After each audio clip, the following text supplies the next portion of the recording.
what's up? It's Jamal here. And it's Imani. We're just here to inform you guys on a couple things that we're going to get kicking off. We're a part of the Hamwiltref family. Shout out to the page. Shout out to that. If you're not subscribed, you better be subscribed. Subscribe right now. You better be. You know, because... what are you saying? Anyways, we're here to announce that we're going to be starting a podcast. With the host is going to be me, myself, Imani. Of course, you know, the main star of the channel, my mom, and then also Sam. So we're going to have us four, the dynamic of all of us getting together and, you know, feeding you guys the truth, you know, stay in the culture out here and different things like that. We're going to be talking about different topics, different things involving maybe pop culture, a little bit of politics, life stories, religion. We'll get into those things too. Anything you guys can want to get into, we're gonna get into it. It'd be amazing if you guys could, you know, leave some comments on this video right here. If there's a specific topic that you guys want us to get into, want us to touch on, we can more than, you know, happily talk about that. Even I'm down to do a segment to have, you know, we can set up a kind of mock phone call to have one of the subscribers even call and, you know, give us some feedback. We can have a conversation with you, you know, have it on the podcast, maybe feature. The official name of our podcast is going to be Black Ground White Noise. It's a little play on words. So if you get it, you get it. And if you don't, we'll explain it later in our podcast. So yeah, go ahead, definitely go and check that out. We're going to be starting a new YouTube channel to go ahead and upload all those podcasts there, just so that we don't muddy up the vlogs timeline that you're used to, the timelines. We don't want to mess up your algorithms, but we definitely want you to go ahead and support that channel. We're going to be uploading there. We plan to do our podcast weekly. We will inform you if we have any breaks in it, if we're not going to be able to record that week or whatever may come up. Right. We'll inform you guys well ahead of time and stuff like that, but we fully intend to stay on our schedule, upload weekly. Like I said before, go ahead and leave comments. You know, go ahead in the comments right down under here.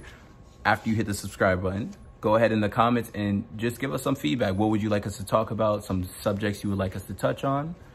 But yeah, so this is just going to be the official one. We have our pilot coming out. It should be out later today. And that's all I got for you guys. Go ahead over there and subscribe. Subscribe, turn those post notifications on, and ring those bells.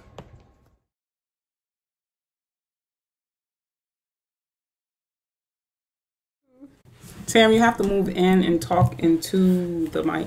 All right. If you want your phone as reference to look up things. Pod up. I'm gonna leave the whole intro like this too. So we can't say pod up. I'm gonna leave. We podded now. Now we podded. We podded now. All right. What's up? What's up to all the listenership, the viewership? We're coming back with our. We're coming back. This is our first episode. So this is our first episode of the podcast. Our introduction episode. This is going to be like the little pilot. So I think that we're going to take this time right now just to introduce everybody. You got me. It's Jamal. It's Imani. And Jaretta. And Sam. You see that voice Mama puts on? It's her business voice. The business voice, right? All right, so let's kind of break into it. To what we're going to be discussing today is a video that my mom came across. It's been going around social media. I saw it a couple days ago. She brought it to my attention earlier today. So we're just going to be kind of discussing the contents of the video, how we feel about the video, our different point of views on the video. And yeah, we're just going to go into a little deep dive on that, and we'll continue from there. So do you want to play a quick snippet of the video so that we can kind of get like the viewers can get a feel of kind of what we're talking about? Sure. Did you want to do it like break it up piece by piece, like so we're we could do that. Stop and start kind of thing. Yeah. So pretty much, and just to give a little backstory of the video, it's a white girl who's pretty much trying to convince her parents why the Black Lives Matter movement is important or why they should support it. And I felt that their position on it was extremely interesting, and it's probably a true depiction of what or how some white families feel about Black people in America. So let's take a listen and see what she has to say. Do you know how many actually, no, shut up. No. Can you shut your mouth for a minute? No. Because I actually work in the ghetto. I've seen the people. Do you know why they're in that position? I've seen these people. Do you understand the systematic and historical reason for why they're in that position? Okay, I'm going to just stop it right there because I had a problem with the fact that he said that I work in the ghetto. So automatically he's appointing himself as an authority on Black people and Black people's lives. So I thought that was quite interesting. Does anybody want to chime in on that? I feel like a lot of people may feel that they can speak on certain situations just because they may view it closer than another person might. But when you're talking about Black people who live in the ghettos, just because you work there doesn't make you the expert on the experience and why they're in the situations that they're in. Yeah, I think it's a prime example of someone taking a small sample size and kind of generalizing it for right. The mass of a population that they think they know of. Like everybody thinks they know something about something, but it's just a weak generalization to span out over a whole culture, a whole people. So just weak. Okay, let's listen in a little bit more and see what else is being said here. They're in that position. I've seen these people. Do you understand the systematic and historical reason for why they're in that position? They don't care. All they want to do is be ghetto. No. Yes, there's. Okay, I'm going to stop it there now because he said all they want to do is be ghetto. So, does anybody want to talk about that? How his perception is that all Black people want to do is to be ghetto.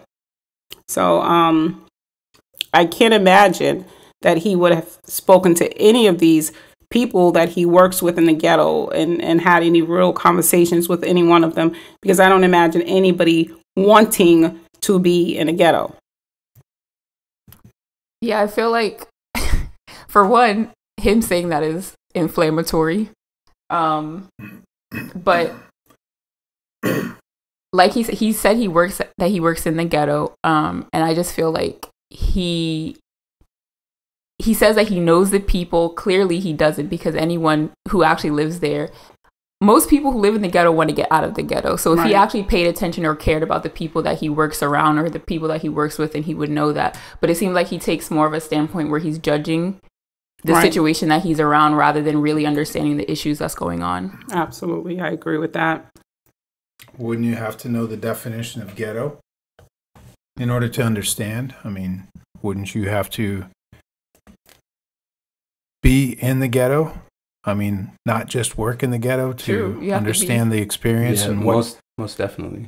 Like being a part of that community. Yeah, you have to be really a part understand. of the community, a part of the culture, especially to know like the mindset of how somebody comes from those positions and the like ways she touched that on they it. try to get out of it. Yeah, like she even touched on it earlier in the video of how she talked about like deep. I don't think she went deep enough into it, but she says, she's like, oh, do you know why they're there? And that's, a big. So my point was in asking that question, why would he consider, that, or say that they just want to be ghetto? Maybe he doesn't really know, like I said, their experience or where they came from, most and definitely. what they aspire to be, Definitely. Maybe they have aspirations to do something better in life, but they just don't have the opportunity, Yeah, Right. Very true. I mean, that's the situation that falls, even with going deeper into like systemic oppression and stuff like that, just the same opportunities or similar opportunities isn't offered to certain kinds of people, and so that doesn't leave many options on the table, kind of thing. But to generalize and say all that they want to be is Just blank, ghetto, all they want to be is ghetto, all they want to, that's like anybody wants to be poor, like anybody wants to be broke, like anybody, you get what I'm saying, wants to be in the streets like that is like, of course, like of ghetto? it's just, well, I mean, his daughter tries to express to him that historically Black people have not had the opportunities that white people have had, and she tried to explain systemic racism to him, and I don't think that went over very well with him. I feel like it's kind of hard Well, obviously, it's kind of hard. I'm hearing a hum in the background. it's the fan. It sounds really bad. It's too hot. It's getting hot in the pod, We guys. probably need it. It's getting hot in the pod. It's getting hot in here. I'll edit it out. Okay. I can edit it out. Okay. So I forgot what I was saying. Yeah, we were talking about systemic racism and how that's held a lot of people back, because a lot of black people back, because it prevented opportunities. As systemic racism, as far as it goes beyond the judicial system, and you have low funded schools and probably the area that he claims he works in, if it's a ghetto and urban area. There's all sorts of things that put you behind the 8 ball before you even get started. Yeah, it's man, I should have had my statistics all kind of mapped out, but I forget what the exact statistical number is, but I know it's a high percentage of the likelihood of a person of color or a black person to be born in an urban kind of city as opposed to a white person and stuff like that. And so even when you look at that, just like the environments that we were kind of like with the redistrict. I cannot speak. That's crazy, right?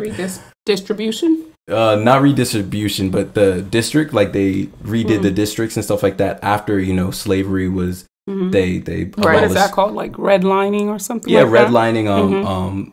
Gerrymandering is another word for it. Just the redrawing of the districts based off of having desirable businesses in different places. You know what I'm saying? Places we were essentially pushed into after that became these urban kind of areas that didn't have the jobs that were in the other areas. They're, banks, they had, low funding. Just different kind of things that they don't allow. Like so like when their community doesn't thrive, how would they, Yeah, it just doesn't. And that's all a part of like keeping a people oppressed. You get what I'm saying? Right. They purposely gave them the areas of the city and the different things like that, okay, like you guys go over there kind of thing, like where you won't be able to thrive, where you won't be able to succeed and keep going from there because there's not much over there, Right. I think it's a lot easier for some people to believe that people in the ghetto, black people in the ghetto, actually made a choice to be there rather than to admit that there are actually systems set up that put them at a disadvantage. Yeah. Okay, let me play it a little bit more. All right. So this is actually on my phone, guys, so I'm going to have to sign back in. Okay, there we go. There's No! some that don't, and there's good people. No! Most of them just want to suck off the system or do something bad like drugs or gangs. And that's all they have been oppressed. They have not been given the same opportunities you have had. They do, and there's plenty of black people. No, they don't, Dad. There's plenty of And you not minorities. recognizing that as an issue is the reason why it's still continuing today. I see them all over. There's all kinds of successful people that are of color. It doesn't matter what color, brown, white. But it's a lot harder for them to get to that It doesn't position. matter. When they do, they're fine. But there's always filthy. Play it a little more. I'm sorry. To where right before it cut off. I'm sorry. What do you want me to do? Play it a little more, just a little more. Okay. The animals. You're calling people of color.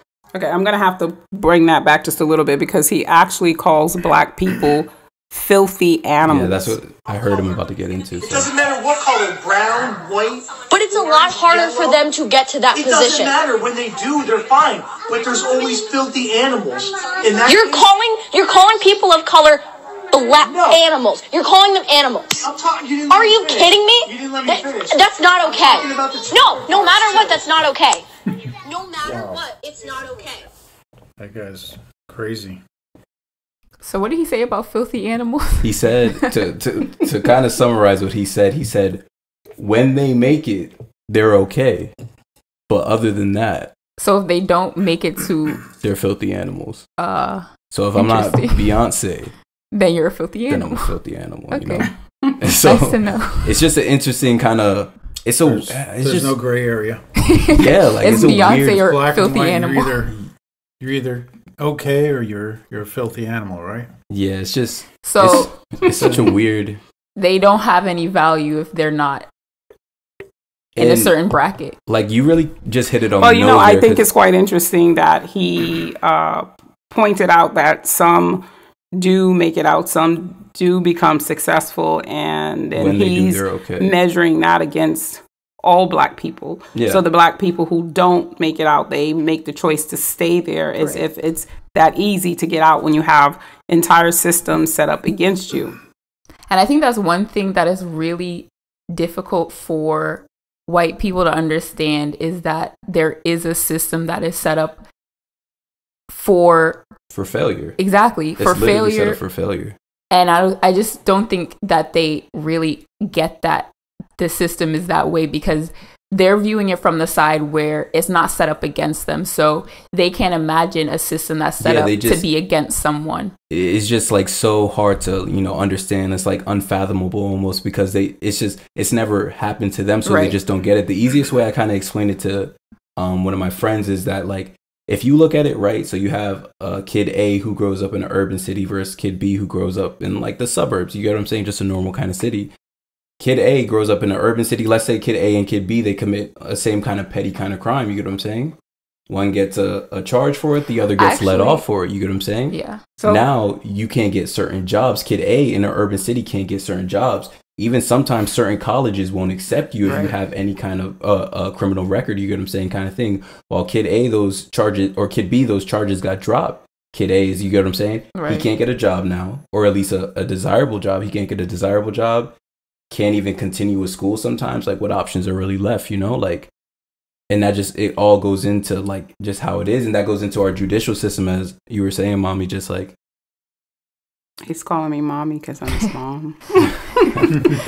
But yeah, as you were saying, it's just like the judicial system and how, there's prejudices set up within those, and just the oppressive system that it was based off of, just to kind of begin with, so it's just weird to look at. It is really weird to look at, but I feel like if you do your research, you can find out what these systems in America are based off of, and why they were brought about, originally designed to do. Yeah. For example, the policing. Right. Yeah. And how policing began in the South. Yeah, right. It began in the South. It was literally used as a slave patrol, kind of thing, in a kind of way. It was.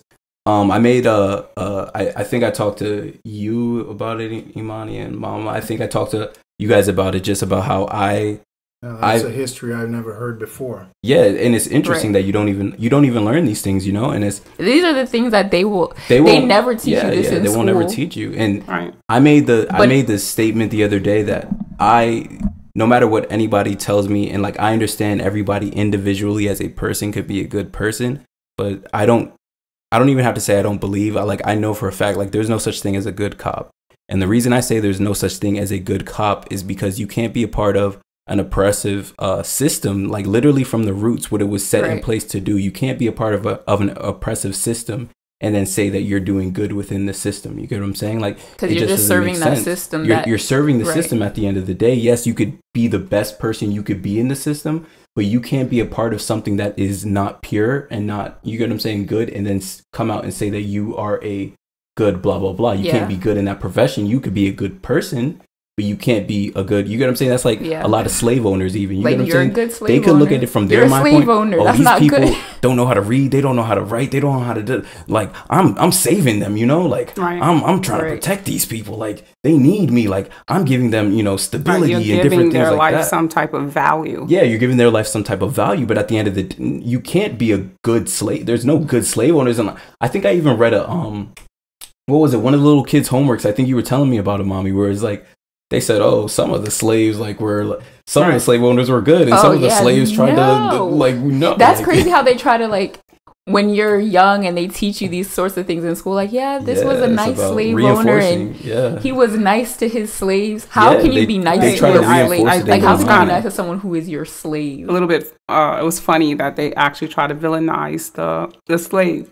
Yeah. I mean, as a teacher, I've seen history books that actually teach the children that the slaves, some of them were lazy pretty much, and they would break tools to avoid work. They would work slowly, so how do you villainize a slave? He's already a slave. And, as if someone was going to actually, and I'm not saying things like that didn't happen. It probably did.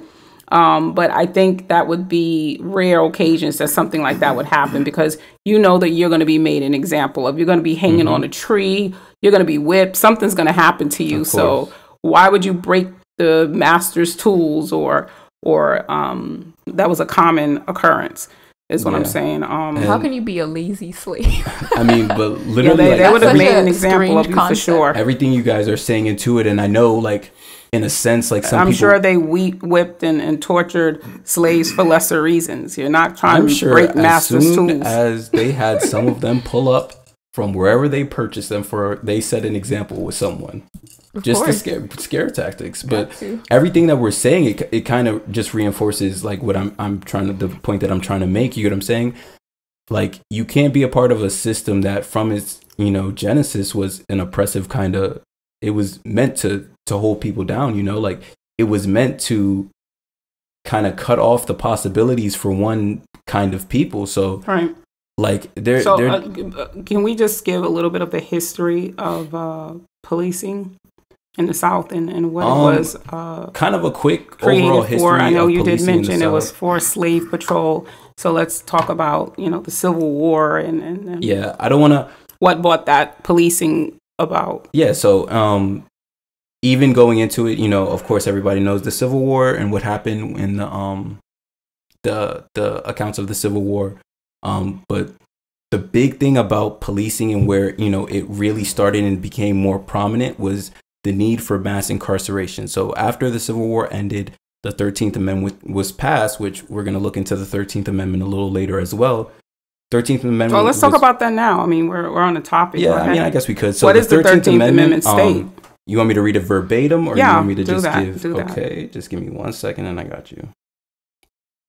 So in the meantime, I just wanted to talk about the fact that this white father, was telling his daughter that they're on welfare, and they what were some of the other things that he said, Imani? Do you remember? They want to do bad things, like be on drugs and gangs. It's funny that he even mentioned gangs, because a lot of people don't realize why gangs even formed. Yeah, because they were for protection. That history as well. So to read out the 13th Amendment to you guys verbatim, it's neither slavery nor involuntary servitude, except as punishment for crime whereof the party shall have been duly convicted, shall exist within the United States. Okay, so pretty much that's saying, they're saying no you are slavery free unless you are a convicted. You've been convicted of a crime. You're a convict. Then while you are in jail or you're a convict, you can be used as a slave. Yeah. So this was used as a strategy. It was a tactic for mass incarceration after the Civil War, when the slaves became free and the economy was pretty much shot to hell at that time. And they had to build their economy back up. So they used mass incarceration for the first time in history to help to build that economy by incarcerating Black people at a large rate. Right. So it's and they were being arrested even for minor infractions. Like, you could be loitering, you could be hanging out in the street, and you were going to do time in jail. Yeah, it's just. So like I said, like if you're really looking at the where this became so prominent within the United States, like at its core, it's not a just system. You get what I'm saying? Right. And it benefited them because now they could still get the free labor that they needed to help with the railroads and, so slavery didn't really have to be over. Right. Yeah, of course. It was just a workworkaround. It was a little reform. Yeah, it was just a little reroute, GPS rerouting. They said reform slavery. Yeah, it's just another way. And one thing I've learned, especially I'm about to graduate with my bachelor's in political science, is that everything within the Constitution is it's placed there for a reason, and they chose their wording very specifically. Like none of it is by chance. You get what I'm saying? Like they very specifically chose their wording, and they were very meticulous about it all because they wanted certain things to be right. That reminds me of a documentary that I watched the other day. What was the name of the documentary? Because I watched it twice. I saw it with Imani, And then 13th? I watched The 13th. the 13th. Yeah, Sam, you got to come a little bit closer to the mic because you sound like distant. So The 13th bring your face in the close. on Yes. Netflix. Yeah, it's really good. This is not a Netflix ad, but it's a good show. It is. I definitely think that. Right. But I'm sorry, Imani. I was trying to make a point with when Jamal said they use different language. And the one part in the show where the documentary, they had a recording of one of the advisors to one of the presidents. I think it was Nixon. Was it Nixon or was it Nixon Reagan? was a I don't think it was dirty guy. Nixon. I'm pretty guy. sure. I want to say it was Reagan. I don't remember, but you guys Either one of those. It was Nixon. What time period? You guys know the time period? It was one of those. remember. It was the for sure. 1960s or early 70s, so it would have been Nixon. Reagan wasn't until the... Okay, so, but anyway, his advisor was, they had a recording of his advisor, I guess, talking to him. It might have been Ronald Reagan, too. I think it was Reagan. I want to But say it was Reagan him. wasn't until like the 80s. Yeah, But anyway, he said back, actually. no, because he It was was one of referencing history, and he said back in the 60s or whenever And it was like a recorded event? Because I it was know recorded, what yes. got Nixon and in he said trouble we is could 'cause he say wanted to- nigger, but That sounds like Nixon. today we That sounds we like can't Nixon. say words like that without getting backlash. So what we do now is we say things like tax cuts and and that pretty much we know which communities that's going to hurt the most. So my point was that, you do still have the Jim Crow laws that are still in effect. Yeah, they're not They're not calling them Jim Crow laws, but they're still in effect in other ways. Yeah, they contoured a little bit, but they still got it. You touched slightly on were you gonna say something? So here we go. It was Lee Atwater, and That was the advisor? yeah, 1968. Yeah, so that wasn't even Reagan. That was when he said it. It was Nixon? It was Nixon? It would have been 1968. Would have been Nixon. Yeah, because Reagan was president 81 to 89. Actually, he was advisor on the 40th U.S. President Ronald Reagan. So, yeah. That's interesting. That's what I thought. So was that just his title, Okay, though? so Or was that wait a like a quote from Reagan? It was a quote. It was him. It was him Directly talking. It was from him talking, Lee Atwater. like a In the recording 60s, of though? him talking. It would have actually. I'm sorry, but I'm just looking at the dates here in Wikipedia, and he was quoting something from back in the 50s, but it was It could have been said by Reagan. I mean, under the Ronald Reagan. It was under that administration. I'm pretty sure It was. okay. that he said it. And he said, so, Ronald Reagan's what one of we my do favorite now, presidents, too. That's crazy. and I believe that's what they call the Southern strategies, right? Was that it, Imani? Yeah, I think that's what they called it. Right. That they use basically this coded language in politics, but they know what it means, and they know, like you said, the communities that they're going to hurt the worst when they're doing things like this. Even when they were talking about in the documentary, what were they talking about? It was about the prison system, Right. And it was the war on drugs, Right. and That they were was putting Reagan pushed the war on drugs. these crazy The narcotics. right, and they were pushing these crazy They say Ronald Reagan pushed crack into the ghettos. I'm not gonna lie. That's the wasn't rumor. that Bill Clinton?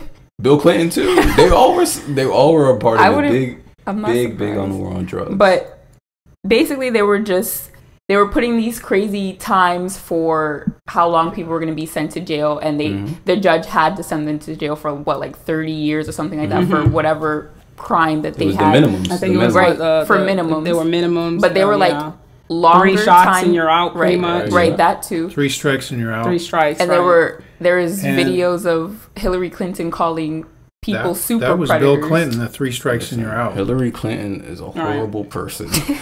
Yeah. But it's just A horrible person. those coded language in politics. Yeah. It's Right.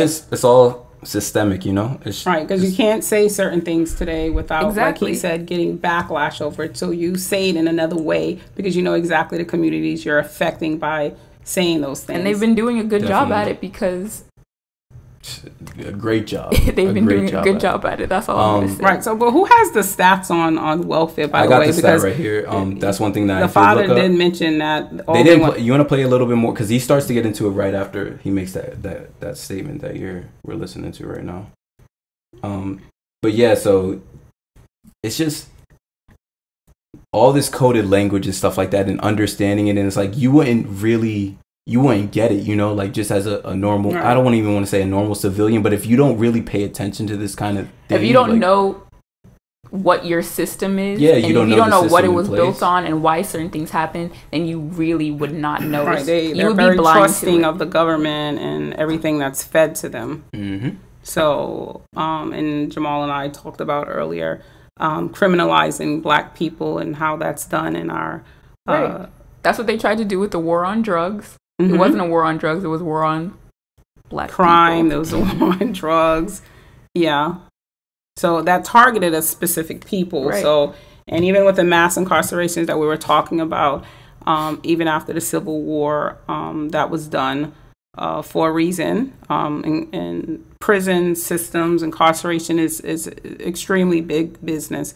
And even today, they use these criminals to make parts for space shuttles, for clothing, Victoria's Secrets, and I don't remember if JCPenney is one of the companies that allow prisoners to package, to manufacture goods for them, and of course they're doing all of this with free labor. So, you know what I'd be really interested to kind of do a study on? I just kind of thought about it. I'd be interested in doing a study on if there's a correlation between like what happens after a direct dip in our economy and incarceration rates. It's a business. That's what I'd be really I mean, I haven't heard of that study being done, but I'd be interested in doing a study like that. You get what I'm saying? Right. Seeing if, after the Great Depression, what happened with the incarceration rates, after the Civil War when the South needed to rebuild their economy. What happened to the incarceration rates after, you know what I'm saying? The recession that had in 2008, 2009, whatever it was. Like 2008. Yeah, 2008. I'd be interested in seeing how, even in the 70s, we had a little dip. And then we saw the war on drugs the following decade, you get what I'm saying? Or late in the 70s decade. So I'd just be interested to see if there's any kind of correlation between those two things. Right. Because that'd be super interesting. I mean, it affects a lot of things. Incarceration affects the turnouts for voters. For voting, because a lot of these people, they lose their right to vote. Like what was it? Was it Georgia, Selma? What was it? Where they said that 30% of the black male population couldn't even vote. That's couldn't even vote. Like, that's crazy. So what year was that? The last election, presidential election? Yeah, the last one in 2018. We just I know in Florida at least we all had to vote on our ballots. I know I voted for it, and it got approved to have felons as long as they didn't commit like rape, murder, right, depending robbery, on the crime. Like and that big crimes. You get what I'm saying? That they would still keep. That was on the Florida ballot. Yeah, it was on the Florida ballot for sure because I remember voting for it, right. And it did get pushed through. So now they can vote on the president. Yeah, they can vote on just state and local. Only Floridian felons who are not convicted of a violent crime, then, right? Mm-hmm. So. I'm not sure. I know each state, it was a state by state kind of thing, but I know Florida passed on it for sure. I know Georgia did as well. All right.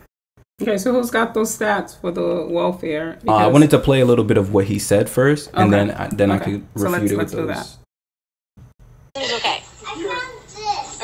Oh, that's mine. Really, I'm going to look at... No, I'm looking at statistics right now. Your statistics they can be warped. Statistics can be warped. You want me to show you videos? What? Do you want me to show you videos of cops? I will do it. Statistics wrong. Because they can be warped. I'm not giving statistics right now.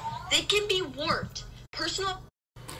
So I had a big argument with one of my friends about just statistics the other day because they're one of those people who statistics. You get what I'm saying? Numbers, and numbers. A lot of times they don't account for the human side of things. You get what I'm saying? And statistics, I can literally, there's not many statistics in the world that I can look at and not make it fit my argument if I wanted to make it fit my argument. You get what I'm saying? Manipulated. Yeah, numbers can be manipulated. I know there's a common saying that says, men lie, women lie, but numbers don't lie. But numbers do lie. You get what I'm saying?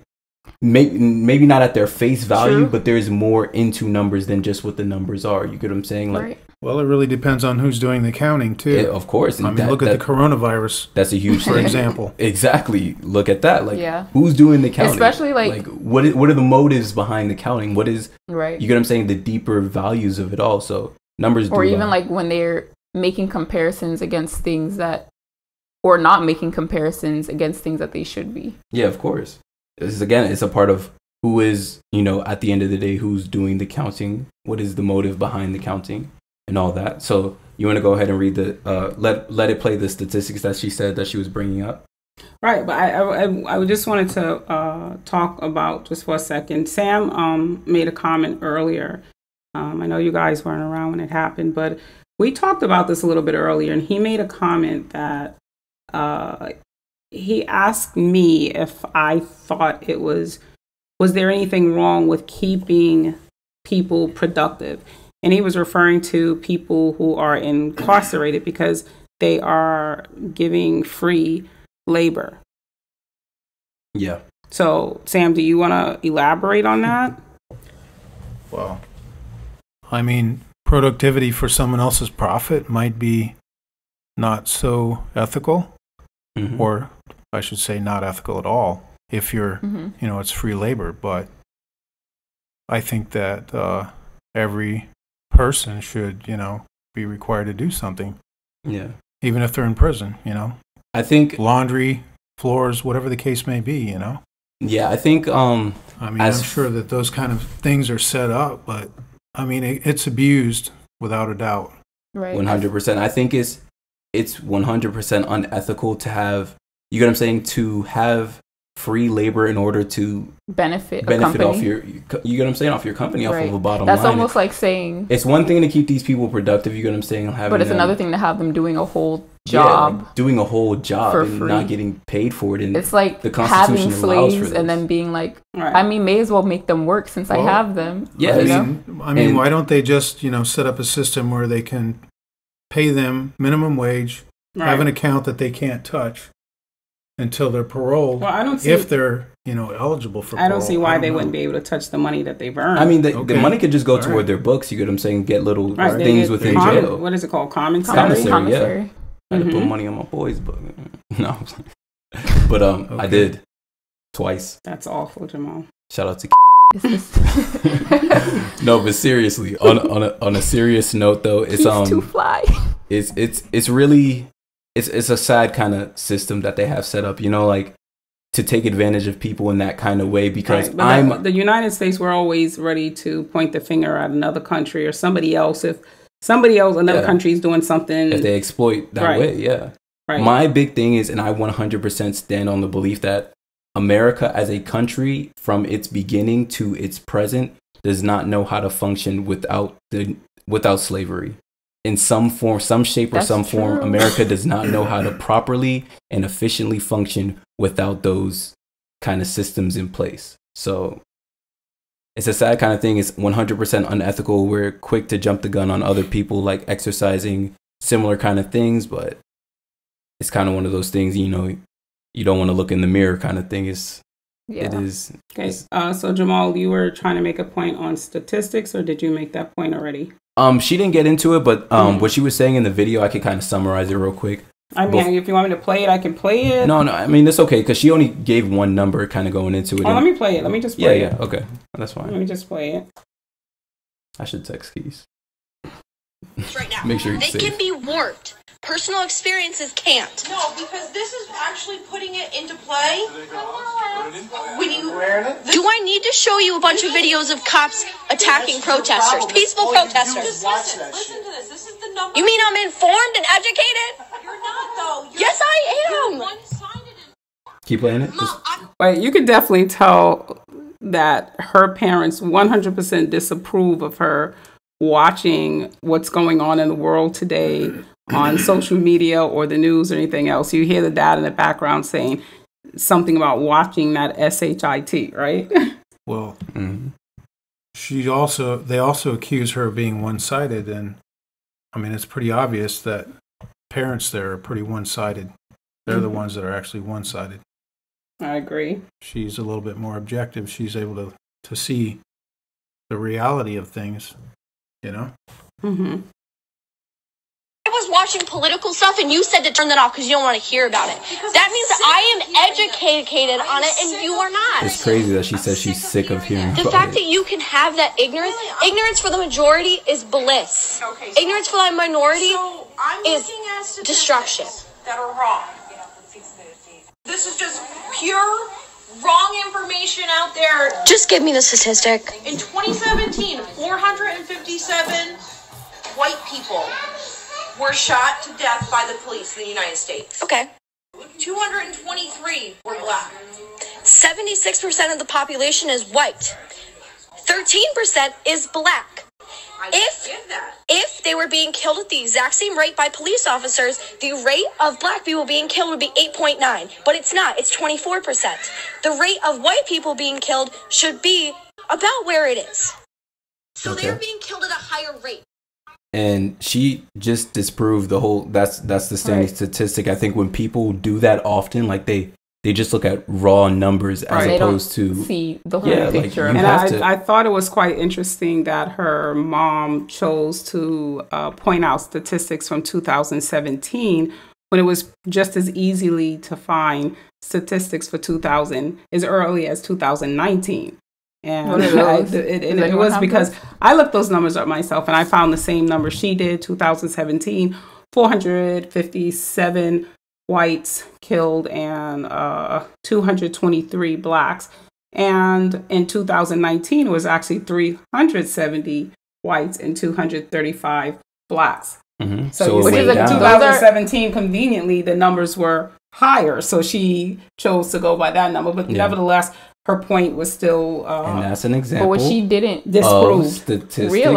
lying. So you have to... What she didn't realize, which her daughter explained to her, that the population of white people is higher than black people. So if you are getting killed around the same numbers, because those numbers aren't super far off from each other, but one population is way smaller than the other population, there's something very wrong. The most simplistic way I can kind of explain this is if I have LeBron James, right? And LeBron James has a game where he shoots 9 for 20 from the field, right?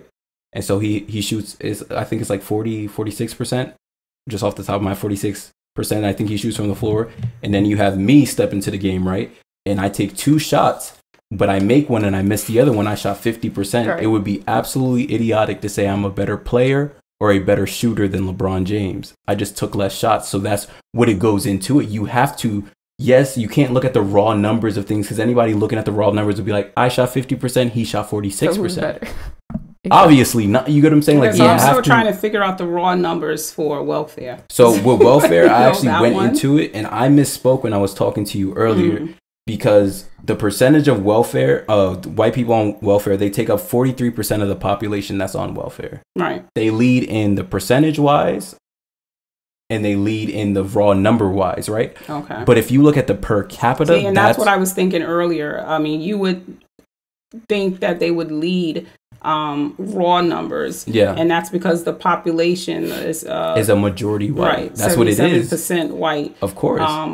14% black. So you would think that those numbers would be higher, but you're telling me now that the percentage, the ratios are actually they're still higher for welfare, and that. So in all actuality, if the dad understood or really took the time out to do the research, he would also find that.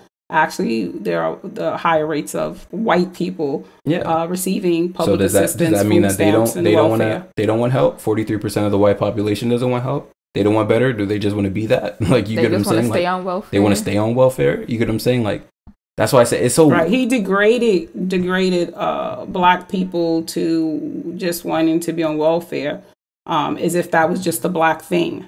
Yeah. Right. Yeah, like I said, just... Okay, so, I mean, I think these people are pretty much a victim of society and the image that society has given them about black people. Right, and the blindness that the society has allowed them to have. Right. Yeah, I mean, it even spans further than just our society, you get what I'm saying? Like, it touches every single culture worldwide, you get what I'm saying? Like, it's... you know, you get treated differently if you're darker. Like that's just how true. it is worldwide. Doesn't matter what culture you go to, what culture you touch. That's just what it is. So it's so crazy that has just become something that's so like, you know, criminalized or like, you know what I'm saying? Like it's so weird that has become a thing worldwide, and people are, you know, products of what has been fed to us. You get what I'm saying? Right. From a young age, you know, we're taught, like, whether it's subliminally or just plain out right in front of our faces, that, you know, white is better. You get what I'm saying? Like they're better. They're the movie stars, you know, like they're the famous musicians. They're the people, you know, the artists, the inventors, the, you know, whatever it may be. Like they are the guys. You get what I'm saying? But you don't hear, what do we get, a month? 29 days if we're lucky, if it's a leap year or whatever. Like, you get what I'm saying? Like, and the companies you get the are shortest afraid month to of a even year talk too. about it. The shortest month out of the year. Like, so it's just interesting. And, you know, we write maybe one report throughout our whole, you know, schooling career on, you know. You know, I thought it was also interesting that Donald Trump tried to label Antifa as a domestic terrorist group. Yeah, it's just we have so many extreme groups that need that label. I feel, you know, personally, like this is just on my personal opinion, that needs that label. Look up the numbers for me, but I want to say there's over 1,000 hate white supremacist groups in the United States of America. I don't doubt it. And including the Ku Klux Klan. Of course, history showed what they are, and they haven't been atrocities and have not been labeled as domestic terrorists of color in history. And but those are people just executing their freedom of speech, right? I mean, that's what it is, right? Well, not when you're hanging someone. In America, it's freedom of something. That's what it is for them. That's what it's labeled as. But I'm just wondering why nobody's administration thought to say that these white supremacist groups, these hate groups, why aren't they labeled? Or why hadn't any administration thought to label them as a domestic terrorist group? The argument today would be that, so in order, if you look up and what I'm wondering is what's different about Antifa. Because they're viewed as right now, at least what Donald Trump is saying, like, in order to label something as a domestic terrorist threat, they have to be an active organization with a certain amount of members to that one organization. Well, to my understanding, they're largely peaceful. An actively violent organization. But they're not. I mean, so like the Ku Klux Klan, they're. I'm not going to say they hadn't committed any violent Antifa? acts. Yes. Antifa has in the past, but is that enough to warrant them? What I'm saying is they've been largely peaceful. Yeah. So like I said, even organized largely peaceful protests. But that's just like the kind of the requirements. Like, you get what I'm saying, to label something as a domestic, they have to be actively violent and an active threat to the, you know, greater good of the people, kind of thing. Are they actively violent right now? They would say not in enough numbers to warrant them being labeled as a domestic terrorist group. They would say a majority of the members aren't radicalized, even though that's a radical group in itself, but enough of the members are not radicalized and they are allowed to exhibit their free speech. Oh, so you're talking about I'm talking about the Ku Klux Klan. Okay, right. Okay, you had me a little confused. No, I was talking about the Ku Klux Klan, but even with Antifa, the same kind of stances should go with Antifa. Right. Enough of their people are not radicalized to label them as that. So you're saying that they shouldn't have been labeled as that. They're not going to be labeled as that. They're not going to be. Okay. They shouldn't be. They're not going to be. So let's talk about why Donald Trump said that. That's what I was trying to get at. Because it's an immediate threat to his stances right now. Right. They are an immediate opposition to his stances right now, and they are very, if you know anything about Antifa, they are very, I don't want to say crazy prominent, but they're a pretty loud voice as far as, you know, that kind of whole they're well known for those kind of protests and different things like that. So it's an immediate, you know, opposition to what he stands on. And what is that he's standing on, that he's feeling threatened by Antifa? So from what I've deduced from watching all of his little briefings, all his interviews and different things like that, I know for a fact that Donald Trump does not believe that police reform is a necessary thing. Police reform, he does not believe that there is a problem with police. Right. And so he said it, didn't he? He does not. He literally, after he died, in a way, after George Floyd died, he said that, he just said this, he said it's a terrible, terrible, terrible thing that happened. Of course. But we have great police officers and great like he went in, you get what I'm saying? Right. Like, and the question was asked specifically if he felt that there was a need for police reform, and he pretty much glossed over it. He never answered the question at all. He glossed over it, and he pretty much praised the police officers, and he didn't recognize he didn't recognize that there was an issue, that there was a problem, that there was any need for reform. He didn't say either way, but he didn't address it either, even though he was directly asked. I feel like he kind of did say either way, just in the way that his response kind of. I mean, at the end of the day, Antifa, just any anti-fascist kind of beliefs that they're willing to dispute, you get what I'm saying, and be a voice for it. So right. And I feel like he came out that strong after Antifa. It was announced that they were in full support of Black Lives Matter, and then he took that position to want to label them as a domestic terrorist group. All right. So you asked me to look up white supremacist groups in America. I went to Southern Poverty Law Center, and I got 42 hits, and that's nationwide. You got White Revolution, White Lives Matters, National Vanguard, I've heard of them, American Freedom Party, VDARE. I mean, we don't have to read through the whole list. Does it give a number? It goes on and on and on. Brotherhood of Clans. I got 42 Sounds total. like gangs to me. They are gangs. White Pride World. Okay, yeah, there's way more than that, I'm sure. Yeah. Yeah, because that's not even accounting for Imperial Clans of America, American Border Patrol, and American Patrol. I don't know what that is. Yeah, that doesn't. I don't even think, from what I'm hearing, as far as those don't even account for like just ones that I know, because I took remember the terrorism analysis class I told you I took? Yeah, like we learned about, like, it was almost mind-boggling to like really go into it and how much domestic terrorism we actually have within our own country that isn't even acknowledged. You get what I'm saying? Yet we, which is I think is a very important cause, but we take that main stance of policing the world, you get what I'm saying, in a sense, and trying to keep terrorism, the main threat to democracy worldwide. We try to keep that down, but within our own country, we've seen that grow. So yeah, it's just a crazy kind of thing. Crazy kind of thing. You want to play the rest? I think there's a little bit more of that video, but yeah, just interesting. Rate. There's more white people, meaning that the amount of people killed by cops who are white would be higher. The reaction of the person. I'm not saying because they're tired. They're tired of being treated that way. I'm not saying it's right. Good. But if they started teaching. Okay, I noticed she said it's the reaction of the people.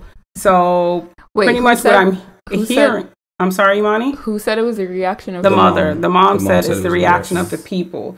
So what I'm hearing is she's blaming the people who are being abused by cops, the people who are the recipients of excessive force or even lethal force. They're actually, it's their actions. They've done something to warrant that behavior. I keep saying this, but all goes back to one argument that I had with a friend, where we were having an argument where I was like, man, do you think just because people commit certain crimes that they're going to be violent toward police? Like, you get what I'm saying? Like, and he tried to draw that correlation to where, like, oh, you don't think somebody more likely to, let's say, like, create, I could bring up those statistics too, just for interesting stuff, but somebody who's more, somebody would be more willing to attack a police officer if he committed a murder or he robbed somebody or did different things like that, right? And I said, yeah, like at face value, that kind of makes sense, you get what I'm saying? But there's no direct correlation. Like, an easier thing would be to see how many people are charged with resisting arrest, you get what I'm saying? Right. That'd be a more accurate thing. How many people get that resisting arrest? And when I looked into those statistics, it said that white people are 43% more likely to get hit with resisting arrest. You get what I'm saying? And that's interesting. And their charges, like, nationwide, not just like state by state, that state. And I was like 5 pages deep in Google looking at that. Like, I've never been that deep in Google's research. Like, Usually if I can't find the first page, it's all good done. after that. It's You know what not I'm there. saying? It's in the dark webs after that. But, I had to go but somebody, man, I'm trying to remember. I didn't save it, but Right. I So this really this family seems to have a very poor image of Black people, and like I was saying earlier, I do believe that the media plays a large part in that. Of course. The news, social media, history, education system, all plays into the poor image of Black people. So much so that there are a lot of Black people who have poor self-image because this is what we've been taught. So in history, we've been, as Black people, criminalized, and we've been the bad guy. So I think it's a lot easier to reconcile in your own mind when you see atrocities such as the one that was committed against George Floyd. You reconcile it, or not me personally, but some people who are not for the Black Lives Movement, they justify it in their minds by believing that Black people are bad. So once you already have that image in your head, and obviously her parents already have that image of Black people, you somehow feel like, well, if he died, he deserved it. Of something. Right, he deserved it. He had to deserve it. So something he did to warrant that type of action taken against him. He deserved to die.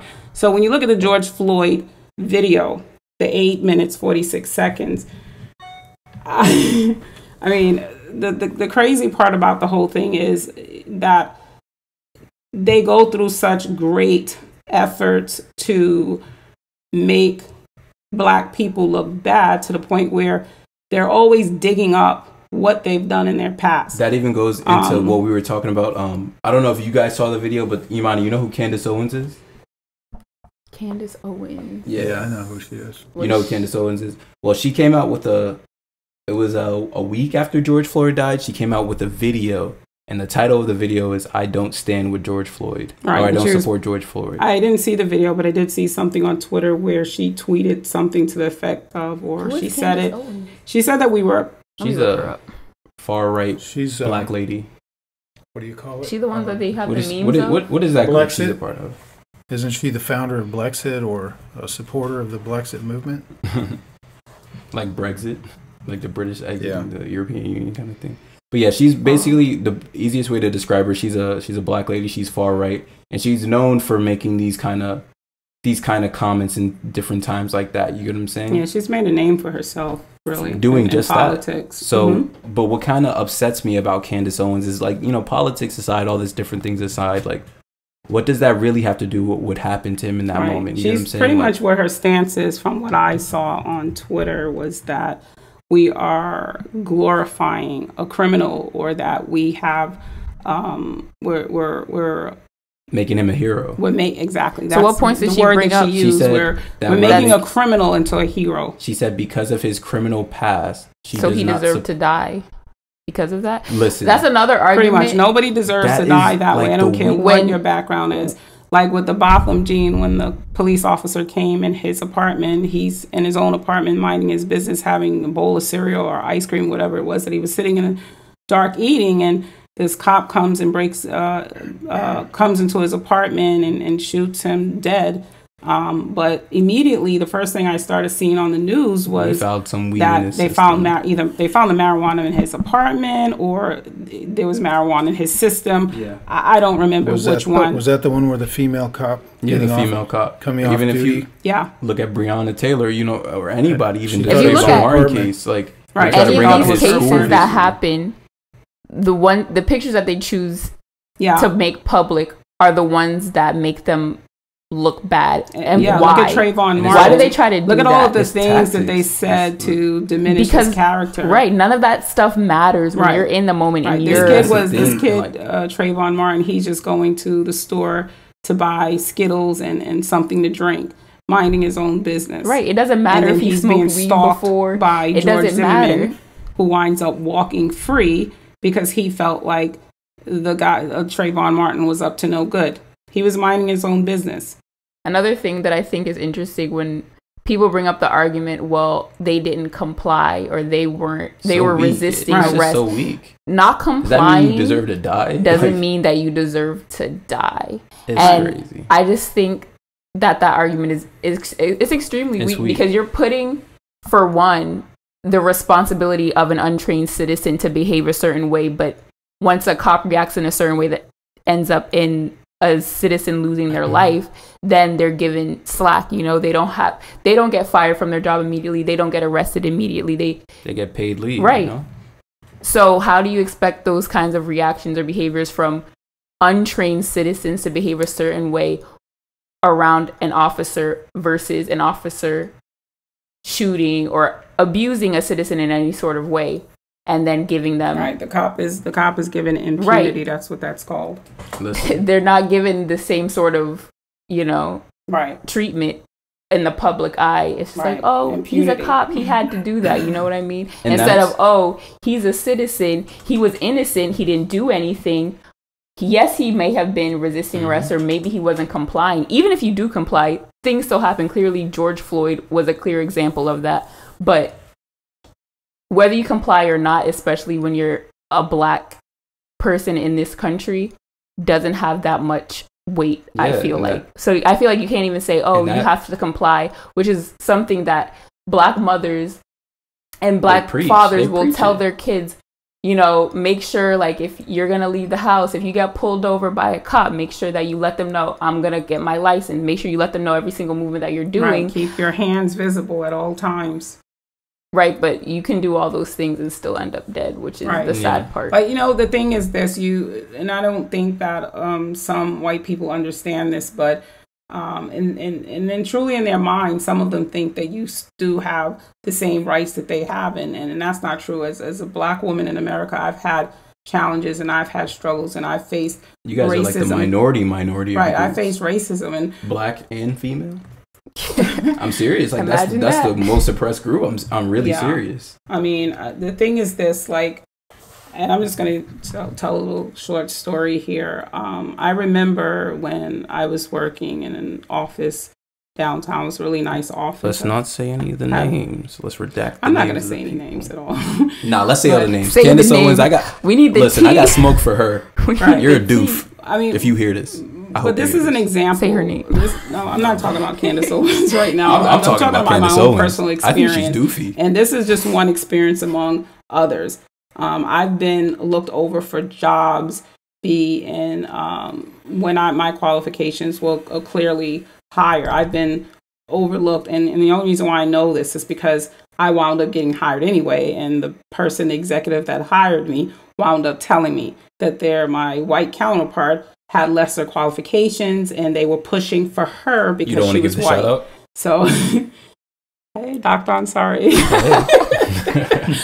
Okay, so, but there was another experience that I could tell countless stories, but there was another experience when I was working in an office and I created all of these systems and matrices for this office for their HR and I need to add that to my resume. At some point, pretty much they hired me to make this woman look good. It was a white woman. She had absolutely no clue what she was doing. So pretty much I was hired to make her look good. Right? Mm-hmm. Which fine. I got paid to do a job. I did it. She did nothing. But anyway, at some point I kind of got sick and tired of it. So I'm like, I'm ready to move on. And I was leaving and I took my disc that I had created the systems on. I thought you told me she was doing one thing. Spending time with the boss. Yeah, she was sleeping with the boss. And that's the reason why she was there, because it was the boss's girlfriend. It was the boss's girlfriend.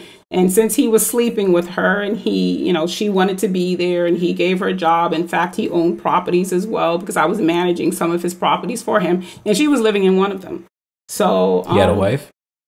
No, he wasn't married. He had a daughter, though. Say you should say the and name. His daughter hated this woman. She hated her. She would come to me in the office and, shoot the breeze with me sometimes and tell me how much she hated. Her name was Barbara. She hated Barbara. I would have snitched.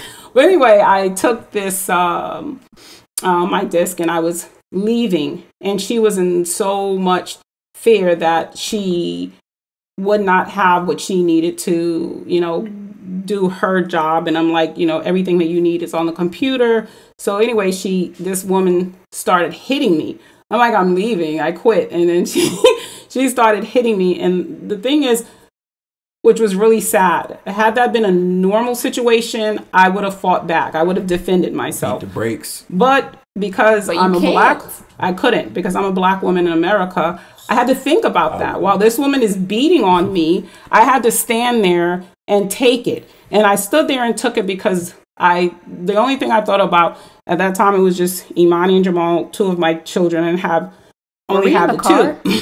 And you guys were in the car. I remember. You were in the car. I was going to say something, but I didn't want to sound crazy, but I remember. No. You guys were in the car, and I'm like, okay, if this woman calls the police, it doesn't matter if she swung on me first. So you had to play the rope-a-dope the whole time, right? Pretty much. I had to pretty much. I remember the cop showing you don't know that humiliated me so bad to take that type of abuse from someone and not be able to defend myself only because of the color of my skin. Because I felt if she called the police on me, that they were going to lock me up. That I was going to be the one to get locked up. They were going to believe her once they got there. So my best bet was to not touch her at all. She called the police on me anyway, which is the weird part because she was the one who assaulted me. She called the police on me, but thank God I didn't fight her back. But I mean, that's the position that you're in, being black in America, where you feel like you can't defend yourself. You don't have the same rights. And I imagine even with Trayvon Martin, when the dispatcher urged George Zimmerman not to pursue him, and George Zimmerman made the decision to pursue him anyway. So pretty much in essence, he's stalking this boy, which I'm pretty sure freaked him out. It would have freaked me out if it's dark outside and I've got some guy following me. So I feel like at the time that George Zimmerman encountered Trayvon Martin, he was already freaked out. He was afraid. And Trayvon, he probably attacked Trayvon Martin first. He was the aggressor. He was the one following him. But of course, George Zimmerman told a different story. Trayvon Martin is dead. He couldn't tell his side of the story. He couldn't say that I was defending myself. What about his self-defense? Couldn't he have been defending himself? So, most likely. I mean, even like back to what you were saying, like without like divulging like too much and stuff like that. I've seen instances of, cops pulling up to a situation after, it's already been resolved, and cops literally saying, well, I came out here, so I'm taking somebody. You know what I'm saying? Like, I've literally seen that with my own eyes. So it's like, I've seen that as well. It's like, it's crazy. Like, make the most out of their trip. Yeah, it's just like crazy. And, would they do that if it was, white people? You get what I'm saying? Like, what would the situation be? But, they come into a situation, they see, black people, different things like that. And they're like, oh, well, I'm going to take, you get what I'm saying? So it's just like, right. It's just a weird kind of, it's a weird. So I've had the Karen situations happen to me a lot. I've had a lot. I wish I had a camera back then. I should have recorded some of the stuff. You want to play the rest of the video? But yeah, so. I mean, before I do that, I just wanted to mention that I think social media is awesome. It could be negative in a lot of ways, but shout out to social media. Yeah. Shout out especially to the way it's that been, go viral. The way it's been working as of late. Exactly. It's been working, putting in hours. I'm of the belief, and I've always said this before, that not that I necessarily believe that the world is getting worse. It's just that the viewership is being increased. You get what I'm saying? It's being broadcast now. Right. And the great things, like I've even seen with social media, where they had, even with the Breonna Taylor case like that, the FBI of that area, they literally tweeted out, because of the outcry on social media and stuff like that, we're re-looking into the case. So you can't say it doesn't work. Like, it works. You get what I'm saying? Like, these different things work. If you see, even with the Blackout Tuesday and stuff like that, the dip the economy had, like, it works. Like, these things really work. Like, it's more than just lip service at this point, and it's, it's a real, it's a legit. Shout out to technology and cell phones. Shout out to technology. So don't think if you can't make it out. Encourage and urge everybody. If you see something, a lot of things are being exposed. A lot of things are being exposed. Yeah. It's not like that would not otherwise be exposed. And it's not like it's new. It's not new. It's not new. You're just seeing it years. You have to realize that Black people have been oppressed in this country for 401 years. Right? So and slavery, the whole system of slavery lasted for almost 250 years. How is a system like that able to last that long in the United States of America? And then you hear, like, I've heard positions where white people would say, you know, if I was born during that time or I was alive during that time, I don't see how they could stand for that type of system. They'd be a slave I owner. would have done this and I would have done that and I would have been against it. You would not have been during that time. That was because just the system was set up wherein it helped you to feel comfortable with what you were doing. It was set up through newspapers and television, so it was normal. Radio. It was the norm. And even in religion, they incorporated it in religion to make you feel comfortable and justified in slavery and oppressing Black people.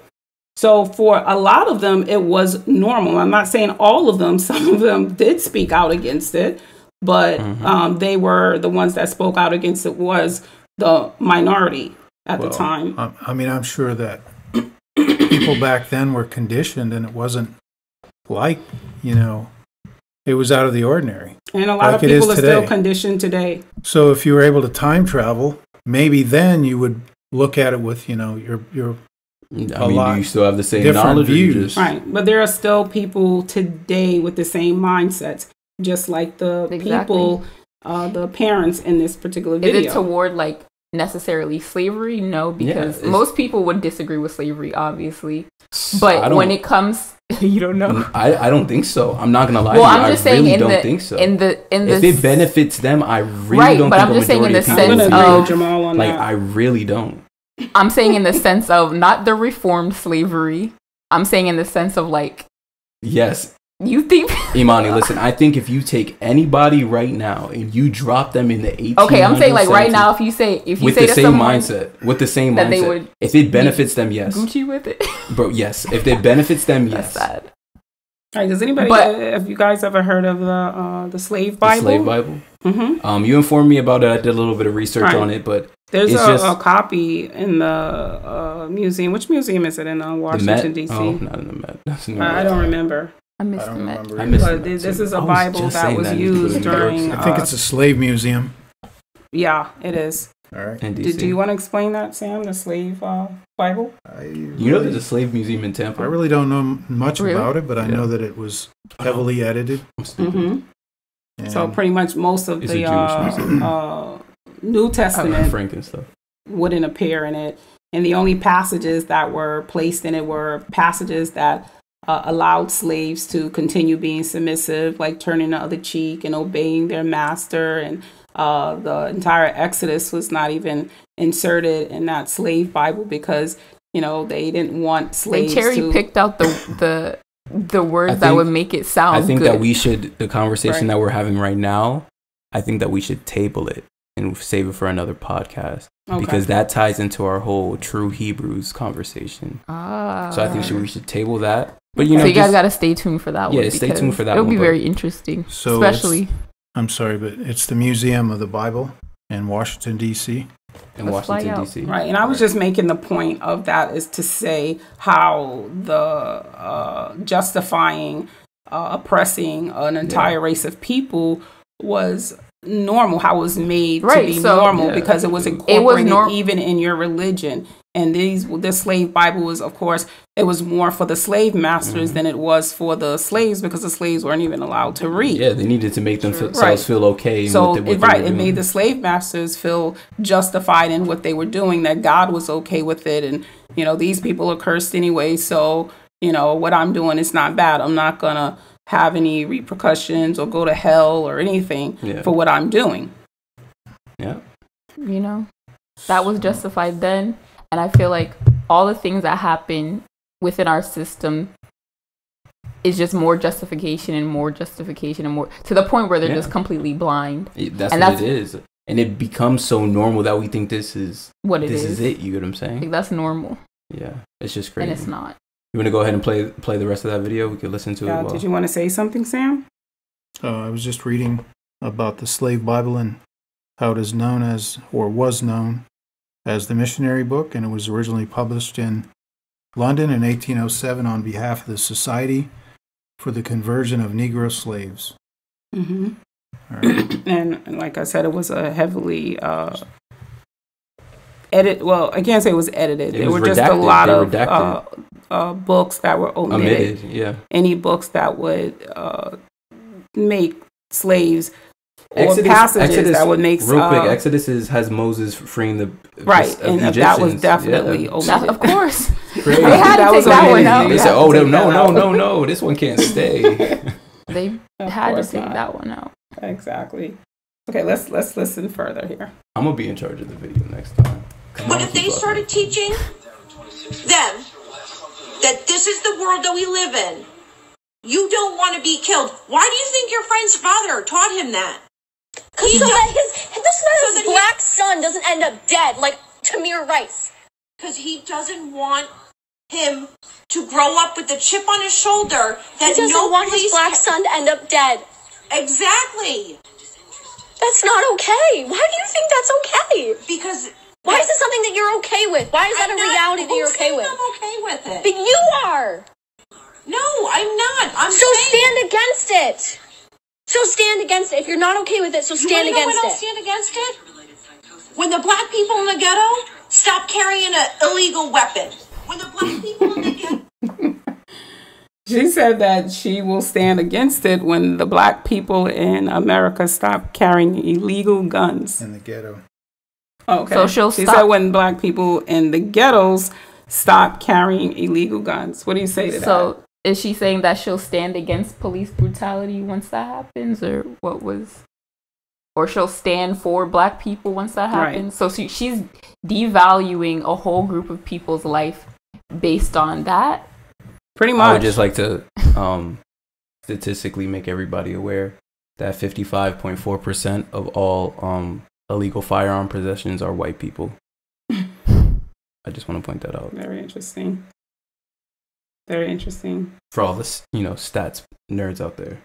But I think it's interesting that she also mentioned, I guess, the girl has a friend that's black, and she says, well, why does his dad tell him... What did she say? She said, why do you think his dad tells him pretty much how to be around police officers or how to be around white people? And I feel like... Because she doesn't want...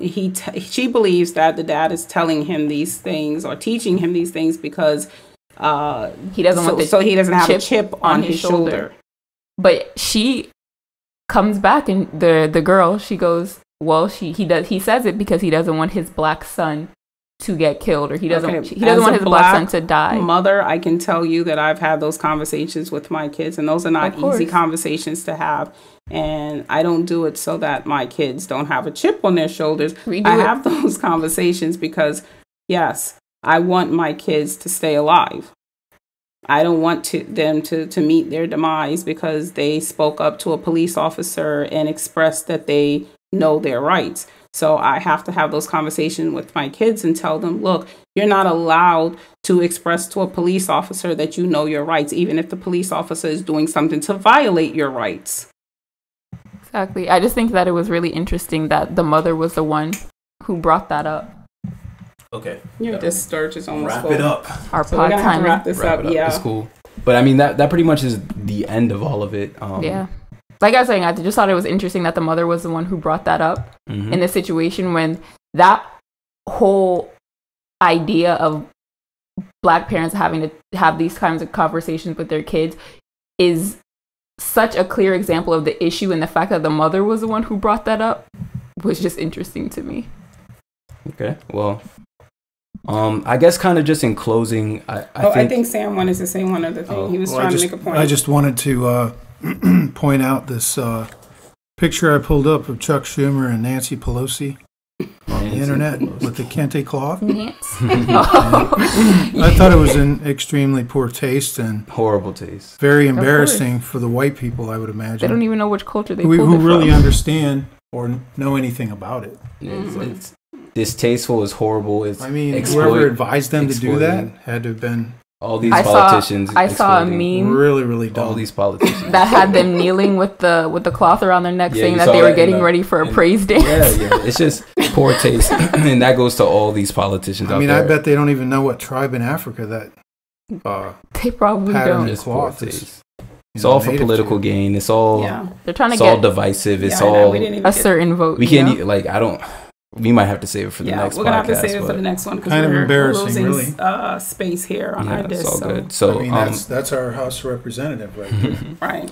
Just kind of in closing, I'd like to say that it's really important for people to get informed and just, educate themselves on what they need to be educated on. And it's everybody's responsibility to, it says in the Bible that, the lack of ignorance or the lack of knowledge will cause many to perish, so like it's not good enough to just say that you don't know, like, or you don't understand it. You have to make it a point to go out and understand it.